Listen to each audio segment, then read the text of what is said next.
ঘৰত বনোৱা মিঠাইৰ সোৱাদেই সুকীয়া। তাতেই যদি অতি সোনকালে হয় আৰু ভাবিব পাৰে যে গৰমত কোনেনো মিঠাই বনাই থাকিব বা কোনে ইমানকৈ লাগি থাকিব, নাভাবিব। মাত্ৰ 5 মিনিট আপুনি গেছৰ ওচৰত আপোনাৰ সময় অলপ দিয়ক, 5 মিনিটমান, একদম ধুনীয়া মিঠাই ৰেচিপি এটা পাই যাব।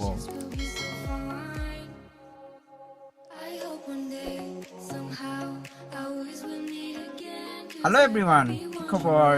খাম খুৱাম শিকিম শিকাম উদ্দেশ্যলৈ আকৌ এবাৰ সকলোকে ৰোহন কিটচেনলৈ স্বাগতম জনাইছোঁ।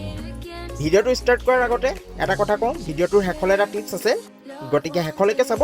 তেন্তে বলক আজিৰ ভিডিঅ'টো আৰম্ভ কৰোঁ। এখন কেৰাহী গেছত বহুৱাই গৰম হ'বলৈ দিব আৰু গেছৰ পৰিমাণ একেবাৰে কমকৈ ৰাখিব আৰু ইয়াতে 2 চামুচ ঘি এড কৰি দিব। মই যিটো গৰু ঘি ইউজ কৰিছোঁ, আপোনালোকে বজাৰৰ পৰা অনা ঘি ইউজ কৰিব পাৰে। 2 চামুচ দিব ঘি আৰু অলপ গৰম হওঁতেই আপোনালোকে তাত মিল্ক পাউডাৰ, যিটো মিল্ক পাউডাৰৰ আজি মই ৰেচিপি বনাম, সেইটো 1 কাপ দিছোঁ, দেখিছে নহয়। আৰু এইখিনিতে আপোনালোকে খৰকৈ কৰিব, লগতে লগে লগে আপোনালোকে 4 ভাগৰ 1 কাপ আপোনালোকে গুড়ি চেনি দি ভালকৈ মিলাই দিব। এই সময়ত আপোনালোকে সকলোখিনি যোগাৰ কৰি ল'ব গোটেইখিনি বনাওঁতে, গতিকে দেৰি নকৰিব। লগে লগে গাখীৰ মই 4 ভাগৰ 1 ভাগ দিছোঁ, 4 ভাগৰ 1 কাপ এয়া গাখীৰ দি আপোনালোকে ভালকৈ মিলাই দিব। ইনগ্ৰিডিয়েণ্টছবোৰ সোনকালে দিব কিয় কৈছোঁ, কাৰণ নহ'লে তলত লাগি ধৰিব পাৰে। সেইকাৰণে অতি সোনকালে দিব গোটেইখিনি, পলম নকৰিব। আৰু এতিয়া ভালকৈ এইখিনি মিক্স কৰি দিয়ক। আৰু ইয়াত অলপ সময়ৰ পিছত আপোনালোকে ইলাচি গুড়ি 1/2 চামুচ দি ভালকৈ মিলাই দিব। আহিব পাৰে যে কেতিয়ালৈকে ভাজিম, মানে কেতিয়ালৈকে আমি গেছত বহুৱাই ৰাখিম। যেতিয়া আপোনালোকৰ পেনৰ পৰা, মানে কেৰাহীখনৰ পৰা যেতিয়া এৰিবলৈ আৰম্ভ হ'ব আপোনালোকৰ সেইখিনি, তেতিয়া আপোনালোকে গেছৰ ফ্লেমটো অফ কৰি দিব। মোৰ হৈ গৈছে, দেখিছে নহয়, মোৰ এৰি গৈছে।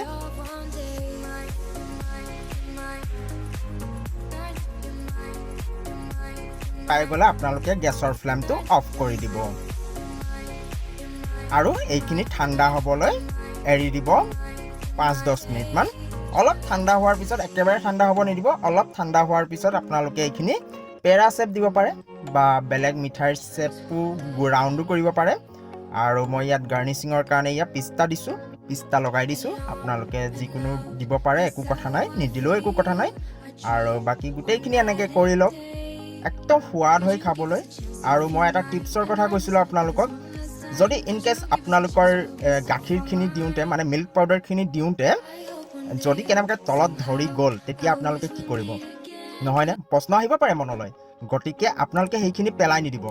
আপোনালোকে তাতে অলপ ঘি বেছিকৈ এড কৰি, আৰু 2 চামুচ, মই 2 চামুচ এড কৰিছিলোঁ, আৰু 2 চামুচ আপোনালোকে ঘি এড কৰি, গাখীৰ মই 4 ভাগৰ 1 ভাগ এইটো মিঠাই ইউজ কৰিছোঁ, আপোনালোকে তেন্তে 1/2 কাপ দি দিব।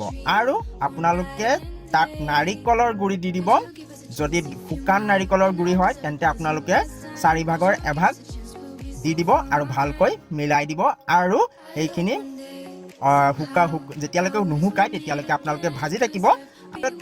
মিঠাইৰ চেপ দি দিয়ক, কালাকন যেনেকৈ স্কুৱাৰ চাইজ কৰে, স্কুৱাৰ চাইজ মানে স্কুৱাৰ চাইজৰ কিবা এখনত ৰাখি আপোনালোকে দি ভালকৈ ফ্ৰিজত ভৰাই থ'ব। ঠাণ্ডা হোৱাৰ পিছত আপোনালোকে কাটি মিঠাই বৰ ধুনীয়াকৈ খাব পাৰে। বৰ সুন্দৰ মিঠাই হয় সেইটোৰ পৰাও। মই লাগিলে সেইটো ৰেচিপি দিব পাৰিম, যদি আপোনালোকক লাগে কেনেকৈ বনায়। আপোনালোকে মেছেজ কৰিব, কমেণ্ট কৰিব। যদি আজিৰ ভিডিঅ'টো আপোনালোকে ভাল পালে তেন্তে লাইক এটা কৰিব আৰু কমেণ্ট কৰি দিব কেনে পালেনো মোৰ ৰেচিপিটো প্লাছ টিপছটো। আৰু যদি মোৰ চেনেলত নতুন কোনোবা আহে তেন্তে ছাবস্ক্ৰাইব কৰিব। তেন্তে আৰু এটা কথা, কাষতে থকা বেল আইকনটি ক্লিক কৰি অল কৰিবলৈ নাপাহৰিব, নহ'লে মোৰ ভিডিঅ'ৰ নটিফিকেশ্যনবোৰ আপোনালোকে নাপাব ইন ফিউচাৰলৈ। তেন্তে tata, thank you, bye by.